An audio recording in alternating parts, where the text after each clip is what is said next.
right yeah sikhathi mangabe sinje singene ngosini la khona sithi ke nami ngishunqela intuthu nakithi yashunqa intuthu nami ke ngishunqela intuthu bakithi sithumelele njalo ukuthi ngabe ke yiple intuthu wena ke shunqela ukuze phela sikwazi sidaba la kusilibeke eithebeni sikhulume nawe bonke nje namhlanje sikhuluma la noSithembiso Ndlovu kanye noNokuthula kaNdlovu. Yes, uSithembiso kanye noNokuthula Ndlovu izilamani lezi ekwathi ngelinye ilanga beyihlelele ekhaya angazi babebukani mina ngathi uzana noma ubango bona bazosho ukuthi babebukani ke mhlawumbe kwakwenzekala ekhaya ngaleso sikhathi kanti kuzothi umngene igebengu ngoba phela igebengu azibeyidelela ozivesena ingene endlini noma nikhona ngoba phela iphethe ilimazo amabhokono njalo njalo hlanhla leyo lesi sigebengu lesi ngoba bakwazi kodwa ukuthi besinqobe ngamandla thizeni kanti bazoshaya kuze kuvuke nobani nomakhelwane abeze bengenela isikhathele igebengu basha ngeshwa ke sadlula emhlabeni bazaze zaboshwa ke lezi zilamani ngikhuluma nawe nje zahlala ejele iminyaka ewu7 7 bakhona ke bazosilandisa sinabo la e-studio sanibonani kanze kwethu Cala nibingelela. Unjani kodwa? Siyaphila njalo. Sikhona nganza kwethu. Ake nisilandise ngalolu daba kusuka nje lokuhlala. Kwenzekani? Igama lami uSithembiso Pro Ndlovu kaTsheni babenye out. Awusuka amadoda. Abantu abaningi ke bayangazi kakhulu kwi-comedy ngisebenzile kakhulu nje nama-comedians oSipho osenda amaphumulo.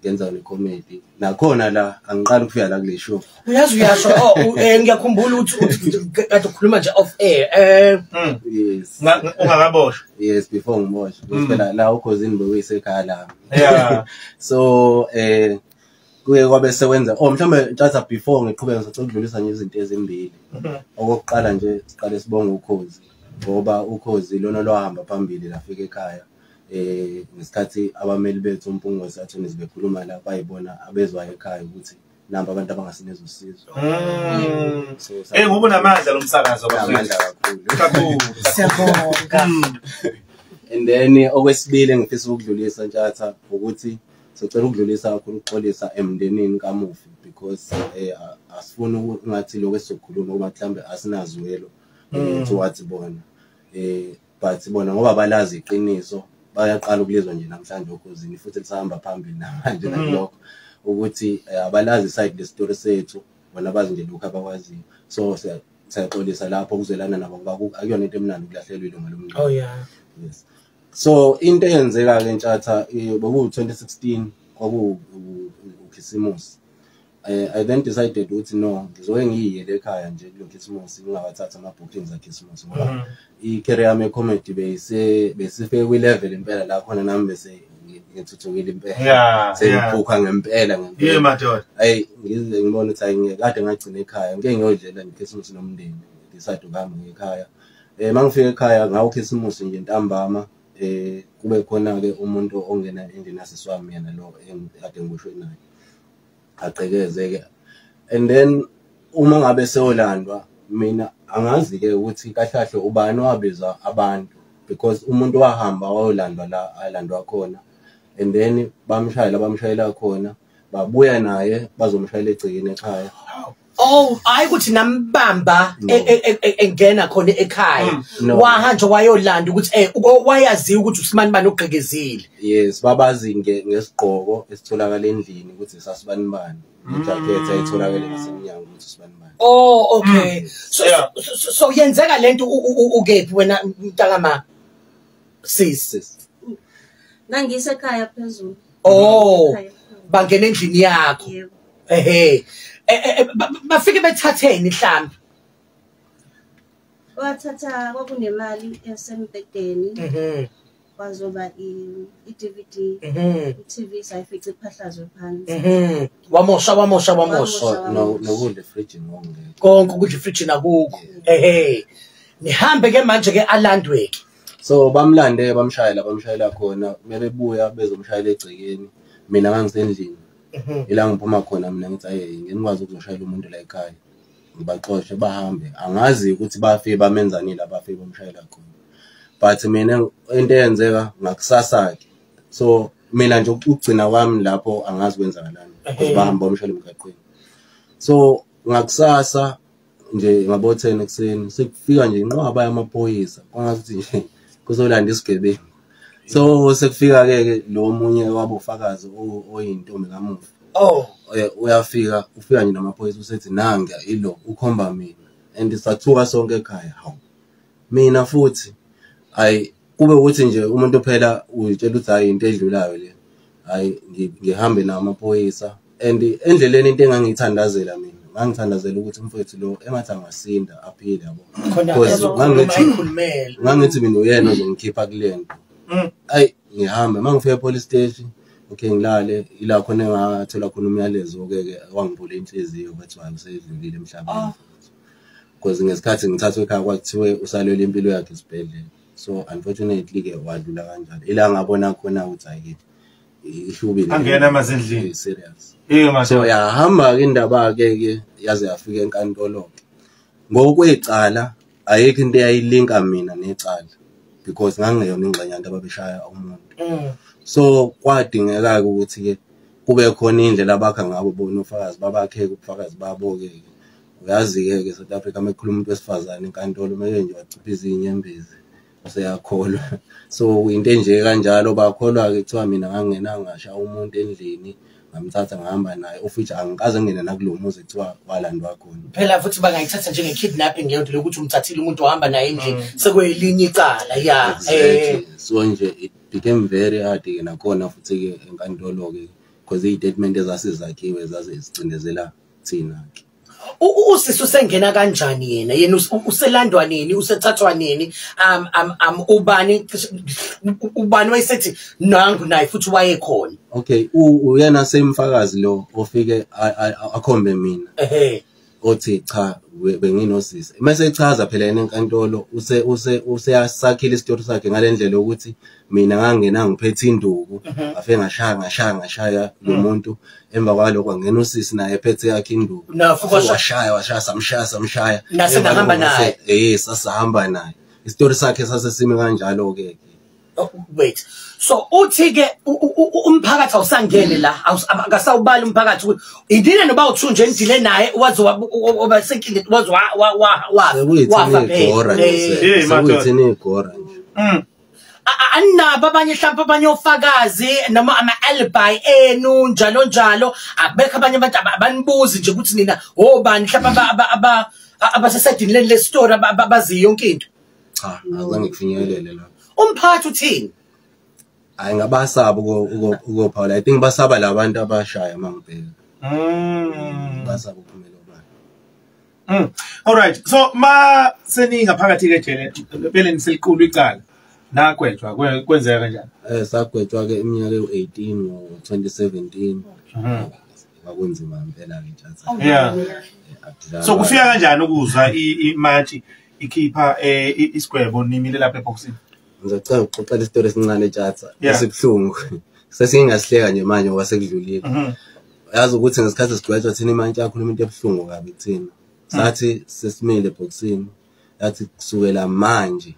wena igama lakho selashintsha usuzoba usithembiso mbulali Ndlovu ababhlungu kakhulu leyo nto ngenhlanhla nje ngabe ngayikhansela yathi ngayingakhansela igama kaJesu uvumelekile yini ukuthi umuntu ukuthi asho yonke yona leyo nto yena ujudge lelo akuvumelekile okay I think umbuzo engizobe sengiwubuza abakampungo attorneys zona leyo nto leyo so sis kancane tikhalazela kuwena wazizwa kanjani senizwa ngixabeza ngeminyaka emingaka nibe nazo ukuthi nimsudu kwababhlungu kakhulu kwababhlungu and bangakholeki futhi ukuthi ngempela siyagwetshwa kwakunzima and uma nje ngendlela ayekhuluma ngayo nathi sasizizwa singelutho nje singelutho nje emphakathini kungathi sisone kakhulu mathatha kwakubuhlungu azasho nokusha ukwana nizisola nokuyisola shuthi nimbulala ixoxo nje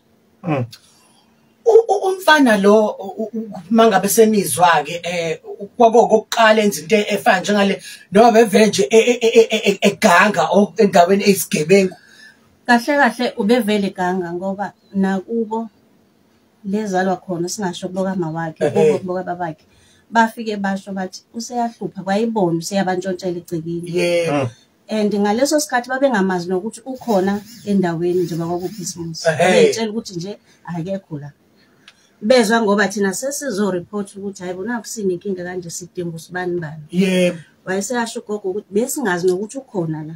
Thina besazi ukuthi useThekwini, besingazi ukuthi ukhona ekhaya. Wase kuvela ukuthi hayi ke ube khona and thina simbonile ukuthi ukhona. Hey, siyanisa 26 minutes after 5 emsazweni Ukhozi FM. Sizobuya sikhulume noThabani Mpungose ovela kaMpungose Attorneys. Isambikana nemibuzo esifuna ukuthi sibuze. Mhlambe sihamba nje Khabazela. Seningaphakathi ejele ke kube njani hleli lapha ya. Yo, ayi. Waqala kwaba nzima kakhulu, kwangiqala kwaba nzima kakhulu. Yabona wona kunekhathi la khona ekade sibhala khona ama-appeal. Sibhalele regional court efika decline, sibhalele high court afika decline. Kwaba isikhathi esinzima kakhulu to a point la khona ukuthi mina ke nje ngike ngagula ngacishe ngafa ejele. Kube nesikhathi la ngigula khona ngingakwazi ngisho ukuhamba, ngazi uvuka embedeni, ngingakwazi ngisho ukuyidlela, ngingakwazi ngisho ukuyigeza. Kwaba nzima le ndlela ukuthi ngangibona ukuthi ngiyafa. Even onesi ababekhona babesho ukuthi no ngiyahamba. So nje ne depression I ended up ngihamba psychologist. So nje iningi ukuphazamiseka nje not only enyameni kodwa nje nasemoyeni. Kuwena sizinhlali binjani? Kunzima kona ukubasa jele. Kunzima kakhulu kodwa ugcina usuzitshela ukuthi ayi ngizojwayela. Ngiyamukela ukuthi ngizohlala la kodwa kunzima kakhulu akusiyindawo ngathi ungafisela omunye umuntu ukuthi angangena khona. Yeah. All right. No, ngiyezwakala ngenza ukuthi siyabonga kakhulu ukuthi niphefumule ngalolu daba. Sizokhuluma ke nabaka Mpungose Attorneys njengoba seshilo ke uSelbiyonze nokuyibona ababambe iqhaza kuthenini ke la sikhuluma nabo namhlanje uThembiso Ndlovu nokuthula Ndlovu bazasala kanjani kwenzeka kanjani? Kanzima kakhulu. Omdala leso sikhathi weno20, omncane weno6. Yo. And kwakunzima ngalendlela and bengiyiphantela ngikhulisela abantwana bami. Uma sengiboshwa kwaphoqa ukuthi ababuyele ekhaya bayohlala noma nodadewethu ekhaya. Impilo ayibanga lula bekunzima kakhulu. Ngoba nje ngathi ngiyachaza lo mdala bese nokuthi osewuqedile umatric mina ngiboshwe esebamba itoho kaHolland. Yep. Phela ngasikhathi esingana namuza sethu seyekile. Yo. Ukhona omunye oyefunda grade 11 eMakholwa. Wafeyila ngalonyaka. Wawuphinda grade 11. Umfana wami uMpendulo wavela wasiyeka nje isikole makuthiwa nje icala lasilahla wavela wayeka ngoSeptember 21. Wagcina nje ngesikole naphindanga kuzozoba. Uyeka ukwenza bani? Befunda grade 7 ngaso sikhathi. Yibakithi. Azange saqhubeka nesikole.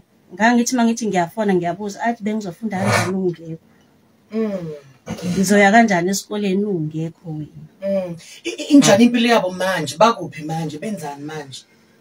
Ya ukukhula kwamantombazana ami kusebenzile kancane ngoba bakwazile ukukhulisa laba abancane kunabo akusafani. Bakwazile nje ukuthi bayibambe ngamazinyo kunzima kunjalo nabo benze lokho abangakwenza babakhulisa.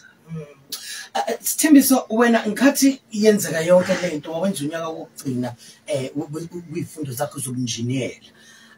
Kwase kwenzakalani emva kwalokho because ngiyazi ukuthi ngikhathi usuya eLukhuzane usuboshiwe uphume nje une diploma in marketing. Kwenzakalani la impilo yami? I mean wa nominated futhi nakuma Crown Gospel Awards njenge best comedy. Kwenzakalani? Mhlawumbe Selby asiqalela ngwangizile ubaba uDeni Jordan la ekhuluma ngoTata uMandela uthi went to court. Cha ngithi nami la asike sizama ukuphesha la ngoba ngihlale 7 years ejele. Sasa sufaka uthunga ku 27 sale si. Oh.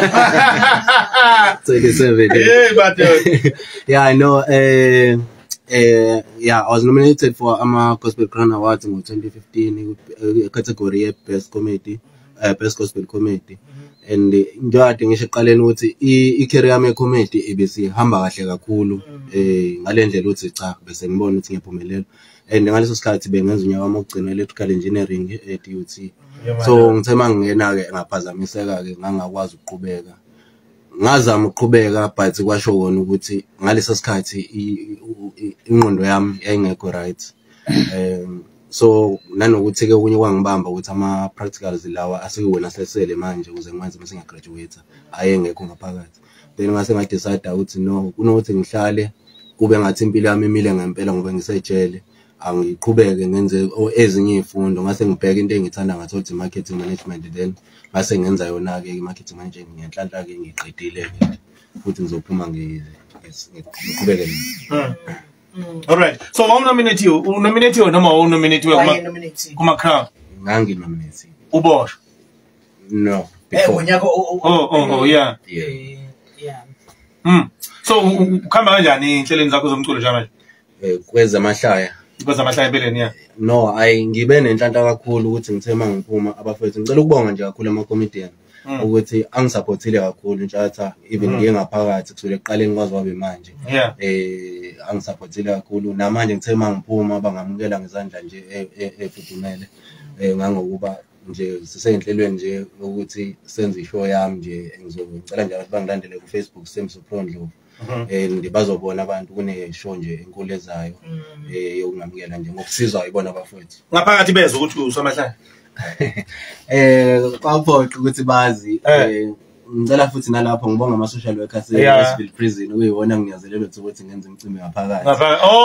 Okay manje engasho nezalele nto ulala kanjani singahlekile wena awuvuka sihleka abesho kuthiwa hayi bo wadangalanga kukhona upro la endlini awuhlekisa ngikho right sosukumela nawo uzama ubahlekisa amadoda ancane hleke phela ubathinta idlatha ukuthi bawube badini kodwa bahleke lokho futhi asibe sizokhuluma nalo Thabani Mpungose ovela kaMpungose Attorneys. Thabani sibile sikumkile emsazweni Ukhozi FM. Mbingelele iphathimandla zokhozi abalali bokhozi abaphathi bohlelo producer abalali bonke ngiyabingelela. Yeah. Usebenzile lelicala isikhathi eside Thabani awusichazele ngokwenzeka nokuthi selikiphi manje. Okay. Indaba lecala libhlungu kakhulu and likuphathisa ngomoya uma ulalela. Yeah.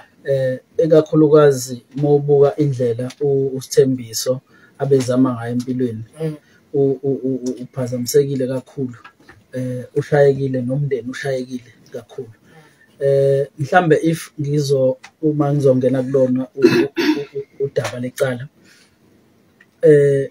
kube nzima cause mina ngifike vele udaba lwabo selichithiwe eMaritzburg eHigh Court sizongena la ezimpungose attorneys and justice for prisoners and detainees trust bese livele selichithiwe sekuphoqa ukuthi ufuna lidlulele enkantolo ephakeme nginalela but eseBloemfontein Supreme Court of Appeal. So that's where lapho esafika khona ke amajaji mebuka amaphephethu abona ukuthi hayi izathulo zethu esifakile enkantolo zi-right. So babe sebephoqa ukuthi balolu daba ngeke afuna lalibuye lizolalelwa kabusha khona eSupreme Court ngenxa yokuthi sitheme sifaka amaphepha kunezinto ezithize sithintile ezikhombisayo ukuthi khona into engahambanga kahle nokushayisana kofakazi ngoba khona omoya nje ufakazi obechaza ukuthi usithe wayemile ephethe induku kodwa akambonanga eshaya khona ireport kaDokotela engachaza ukuthi yini ebayimbangela yokuthi umufi afe uyabona ayichaza specific ngoba afuna ichaza ukuthi hayi ngenxa yale yanduku yayekade iphethwe lapha uSithembiso iyona eshayela noma isekhanda noma ikuphi kwagcina ukuthi umufi uyadlula emhlabeni. So izinto ezibalekile lezo mekuthiwa umuntu umthola enecala enkantolo kusho ukuthi inkantolo lezo zinto yaziba nje ayizinakanga. So mase sesibuya ke manje enkantolo enkulu eBloemfontein kwase kuphoqeleka ukuthi ngoba udaba asikaqedi ngalo. Sekuyaphoqeleka ukuthi ufuna simenzele isicelo sebail ukuthi okwamanje sisalinde le date ke manje yokulalelwa kwalo udaba eBloemfontein kodwa abe ngaphandle ngebail. So lokho ke akujwayelekile ukuthi kwenzeke kuyinto eyenzeka uma kuukuthi amajaji adila necala ayabona ukuthi cha la khona ongahambanga kahle. So amathuba unikwa ibelief kubonakala ukuthi namathuba maningi ukuthi ngempela mase kubuyelwa wena funakala utholakala umsulwa.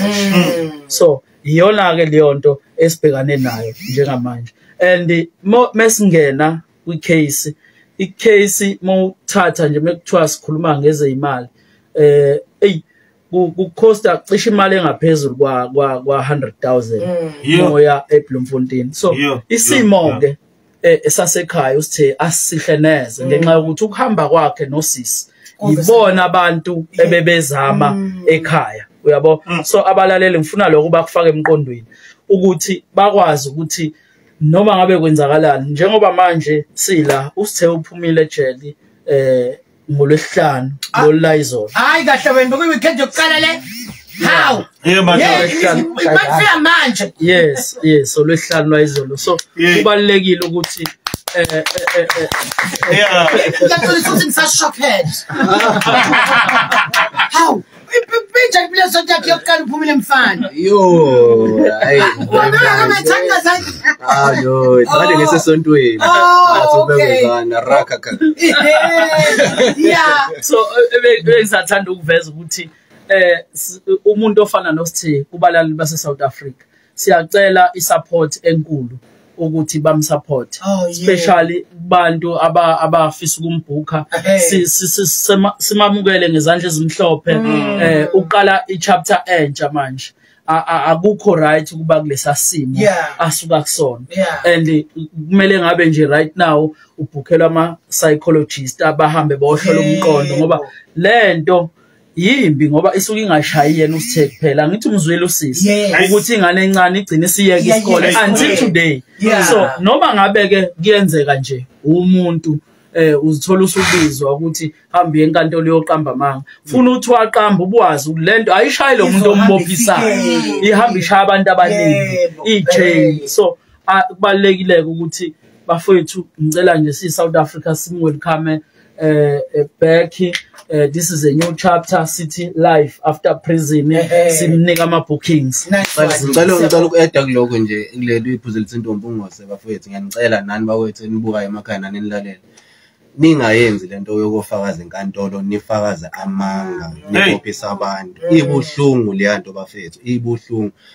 Kuyazacisa nje kuye enkantolo yabo ukuthi wayibuka iTV umuthi umbonile umama Maphisa Nqakula mombonile isima bekusona ngalesa sikhathi ngeke ngacabanga mina ngalesa ikhathi ukuthi nganginjani yabo. So ibuhlungu kakhulu lento bathi ningayenzi noma nawe wena obhizi owenza into wazi ukuthi ngakufaka ejele iyeke nje njengamanje. Ngifaka ejele uqinisile. Sikuthola kanjani ke einkundleni zokuxhumana nama bookings singakubhuka kuphi nendawo? Okay, on Facebook, on TikTok, it's Thembiso Pro Ndlovu, and then in number for calls and WhatsApp 06071200018 06071200018. Okay, semakhulu mfethu mhlambe lakho lokugcina sisingathini soba engifisa ukugcina ngako sisenabo abazali khona ubaba noma bahlayile kakhulu indlela ekwenzeke ngayo kuze kuzobe manje ubaba ukhwehlela into engasapheli sekuneminyaka ekhwehlela uyambona emzimbeni weak lokho okusabekayo. Sibonga nje ukuthi silapha leya ndawo bebe supportile kakhulu ekhaya. Umndeni wonke wakaNdlovu osizwe ubhuti siyabonga kakhulu. Siyabonga. Ungosiyatshona simthola kanjani nina? Sitholakala i-email address yethu info@mpungosiyatennis.co.za mase sithi le line 031 5633 073 mase i-cellphone number yami 071 94 039 55. Siyabonga kakhulu. Sibathina lova ngamlapha njela abazi. Ayona akekho nthatha umuntu othandwa njengoSelby ejele. Islomo lalela. Sigcwele indongo ithombe. Abo bevela TV.